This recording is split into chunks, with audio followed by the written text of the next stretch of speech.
Aujourd'hui, nous allons vous parler d'une couleur que nous affectionnons particulièrement à la Compagnie des Gemmes pour les saphirs. Nous allons vous parler du saphir jaune. Eh bien oui, le saphir n'est pas que bleu. On l'a vu, il pouvait être vert, il pouvait être violet, il peut être rose également, mais il peut être aussi jaune.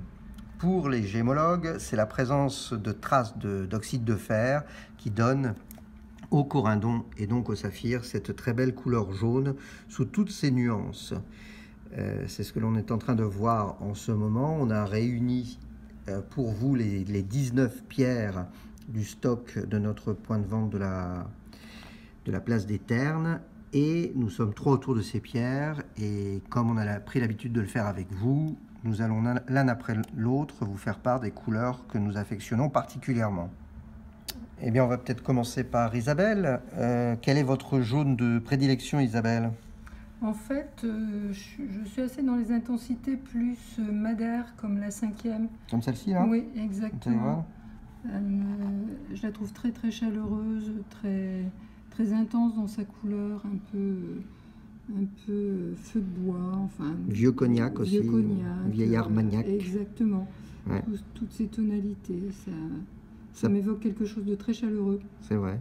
Ça peut aller jusqu'au plus cuivré, je crois qu'on en a une là. Ah là, oui, celle-ci. ouais. Ouais. Celle-ci, il y a presque du rouge dedans. Oui, presque du rouge.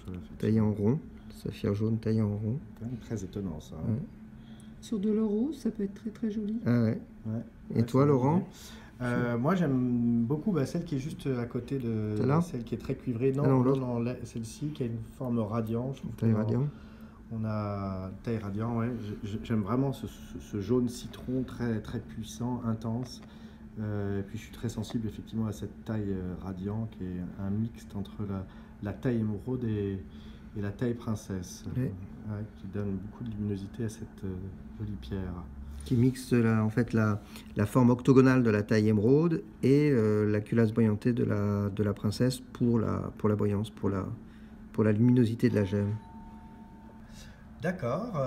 Et toi, Frédéric, dans cette belle sélection de saphir jaune, quelle est ta pierre préférée? Eh bien, moi, je ne vous cache pas que j'ai un peu un coup de cœur pour ce très joli coussin presque carré que je vais attraper pour vous. Je trouve sa couleur absolument extraordinaire, cette couleur que je qualifierais de couleur soleil, que je trouve très jeune, très optimiste. Et je trouve que ce qu'il y a de génial dans le saphir jaune, c'est ça, c'est que dans les projets de bague de fiançailles, la pierre apporte beaucoup de gaieté et beaucoup de modernité aux bijoux, tout en restant intemporel, parce que le saphir jaune, on ne s'en lasse pas et ça vieillit très bien. Voilà. Ouais, très bien. Bon, c'est vrai que la pierre que tu as sélectionnée est particulièrement belle et lumineuse.